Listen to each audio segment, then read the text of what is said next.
Hello investors. सात्विक green energy IPO का आज लास्ट डेट है। इसमें हम 18 तारीख से लेके 23 सितंबर के बीच अप्लाई कर सकते थे और आज 23 सितंबर है तो आज इसका लास्ट डेट है। और लास्ट डेट में इसका यदि आप हम सब्सक्रिप्शन देखें तो ये हार्डली 1.15 के आसपास चल रहा है। तो देखिए इस कंपनी का मैंने एनालिसिस किया है। मेरे व्यू में एज पर माई एनालिसिस कि फंडामेंटल तो कंपनी के स्ट्रांग लग रहा था, फिर भी इसको इतना कम सब्सक्रिप्शन क्यों मिला है। तो चलिए समझने की कोशिश करते हैं। और आज लास्ट डेट है तो एक अच्छा व्यू मिल जाएगा कि हमें इसमें अप्लाई करना चाहिए या नहीं करना चाहिए। तो इम्पोर्टेंट डेट क्या थे इसके, 18 तारीख से लेकर 23 सितंबर के बीच हम इसमें अप्लाई कर सकते थे। ठीक है। और इसका साइज़ किया था 900 करोड़ का इसका साइज़ था, जिसमें 200 करोड़ ऑफर फॉर सेल थे और लगभग 700 करोड़ के आसपास इनका फ्रेश इशू था। फ्रेश इशू का मोटिव क्या था? अगेन कैपिटल एक्सपेंडिचर था, कैपेक्स करना था और थोड़ा सा लोन का रीपेमेंट करना था और जनरल कॉर्पोरेट पर्पज़ के यही इनका मेन मोटिव था इस आईपीओ को लेके आने का, राइट। और हम कंपनी काम क्या करती है, तो कंपनी देखिए बेसिकली सोलर पैनल वगैरह मैन्युफैक्चरिंग करती है। ठीक है। तो इस इंडस्ट्री में काफ़ी ज़्यादा कॉम्पिटिटिव है, जिसकी वजह से इस कंपनी को भी एक कॉम्पिटिटिवनेस फेस करने को मिल सकता है। ठीक है। प्रॉब्लम ये नहीं है, प्रॉब्लम मेन क्या है वो हम आगे डिस्कस करेंगे। लेकिन उससे पहले यदि हम इसमें थोड़ा-सा इसकी स्ट्रेंथ की बात कर लें तो जैसा कि ये जो कंपनी अभी सोलर डिमांड में है, जिस इंडस्ट्री में है उस इंडस्ट्री का भी डिमांड काफ़ी चल रहा है, तो एक पॉजिटिव थिंकिंग इसके लिए है।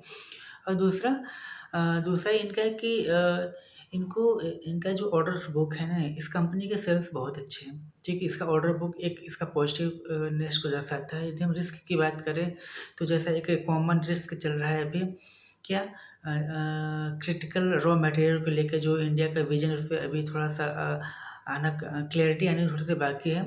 और basically raw material coming from China, तो चाइना पे डिपेंडेंसी थोड़ी-सी ज़्यादा है, जो एक रिस्क वो है। और एक और इम्पोर्टेंट रिस्क कंपनी में क्या है कि इसकी जो रेवेन्यू तो अच्छी है, ठीक है, सेल्स अच्छे हैं, लेकिन जो इसका 80% सेल्स है वो लगभग इनके सिर्फ 10 कस्टमर से आते हैं। तो ये इनका एक मेन रिस्क यहाँ पे नज़र आ रहा है। ठीक है। देखिए यदि हम कंपनी के फंडामेंटल की बात करें तो कंपनी का फंडामेंटल स्ट्रॉन्ग है। देखिए कंपनी 25 के पीई पे लेके आ रही है, बहुत हाई वैल्यूएशन पे तो नहीं लेके आ रही है। लगभग उसका इंडस्ट्री पीई भी देखें तो उतना ही है। और इसका यदि हम पी निकालें लगभग 25 से 27 के आसपास आएगा। तो यदि 27 भी इसका पी माने अगेंस्ट 25 इंडस्ट्री पी, तो बहुत ज़्यादा डिफरेंस नहीं है। ठीक है। ROE 94 very good. और इनका जो सेल्स ग्रोथ है वो भी बहुत अच्छा सेल्स ग्रोथ है। वो लगभग 98% के मतलब 98% का ग्रोथ इमेजिन जो अभी हमको दिख रहा है। ठीक है। आप भी सब डेटा स्क्रीनर पे जाके आराम से देख सकते हैं कि जो मार्केट कैप होने वाला है वो लोग 6000 करोड़ का इनका मार्केट कैप होने वाला है। रिटर्न ऑन एसेट की बात करें तो 18 के रिटर्न ऑन एसेट्स होने वाले हैं। ठीक है। यदि हम 2023 से लेके 2025 तक के इनका यदि हम सेल्स देखें तो सेल्स अच्छा खासा हमें इंक्रीज देखने को मिल रहा है। 2023 में 600 करोड़ का हुआ था, फिर लगभग 1100 करोड़ का हुआ था 2024 में, और फिर 2158 करोड़ का हुआ 2025 में। अमेजिंग ग्रोथ दिखा है हमें। और यदि हम ऑपरेटिंग प्रॉफिट मार्जिन की बात करें तो 2023 में 2% का था, उसके बाद फिर 14% का हुआ, फिर 2025 में 15% का। तो ऑपरेटिंग प्रॉफिट मार्जिन भी बहुत अच्छा है। ठीक है। पैट की बात करें तो 5 करोड़ का पैट था इनका 2023 में, 100 करोड़ का हुआ वन 2024 में, और 2025 में लगभग 214 करोड़ का। तो मैंने जैसे पहले बोला था कंपनी में फंडामेंटल हम मुझे तो अच्छा लग रहा है, लेकिन प्रॉब्लम क्या है कि इस कंपनी को सब्सक्रिप्शन नहीं मिल पा रहे हैं। तो देखिए जो इनके रेटिंग एजेंसी हैं, रेटिंग एजेंसी ने इनको शॉर्ट टर्म में A2+ रिफॉर्म किया है और लॉन्ग टर्म में A- अफर्म, मतलब स्टेबल कंपनी है। कंपनी में कोई बहुत ज़्यादा वो नहीं है। प्रॉब्लम इनका वही है कि जो अभी इंडिया का विजन अभी थोड़ी क्लैरिटी आने बाकी है, Chinese critical raw material dependency को लेके, ये मेन प्रॉब्लम है इनका, जिसकी वजह से लोग थोड़ा सा हिचक रहे हैं इस आईपीओ में पैसा लगाने से। और दूसरा जो मेन एक और कारण है, जैसे हमने बताया था कि इनका जो रेवेन्यू तो अच्छा खासा है, लगभग 2100-2200 करोड़ का इनका सेल्स है इनका। ठीक है। लेकिन जो इनका सेल्स है ना, वो बेसिकली 10% इम्पोर्टेंट कस्टमर से आ रहा है, सिर्फ 10% कस्टमर से इनका 80% का रेवेन्यू जनरेट हो रहा है। तो यहाँ पे एक प्रॉब्लम है। ठीक है।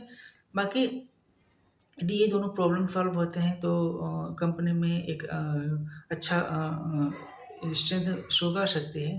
तो ठीक है, ये तक रखते हैं। उम्मीद है कि एक व्यू आपको मिला होगा, आप आईपीओ में अप्लाई कर रहे हैं कि नहीं कर रहे हैं। और इसका जीएमपी यदि हम देखें, सॉरी एक चीज़ और थोड़ा भूल गए थे, इसका जीएमपी लगभग अभी 18 का चल रहा है, तो 400 इनका जो प्राइस बैंड है वो 442 और 465 के बीच होने वाला है। तो 18 का चल रहा है इनका जीएमपी, तो लगभग लिस्टिंग एक बार शेयर पे 2-3% का लिस्टिंग गेन देखने को मिल सकता है हमें।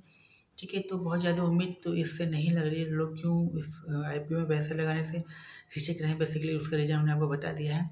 ठीक है, शायद यह रीज़न हो सकता है। तो यहीं तक रख सकते हैं, और ऐसे ही इस आईपीओ एनालिसिस के लिए आप हमारे चैनल को सब्सक्राइब जरूर कर लीजिएगा। और यदि आप ऑप्शन ट्रेडिंग करते हैं तो हम ऑप्शन ट्रेडिंग गाइडेंस के लिए आप हमारे लिंक में दिए गए टेलीग्राम ग्रुप को फ्री में ज्वाइन कर सकते हैं।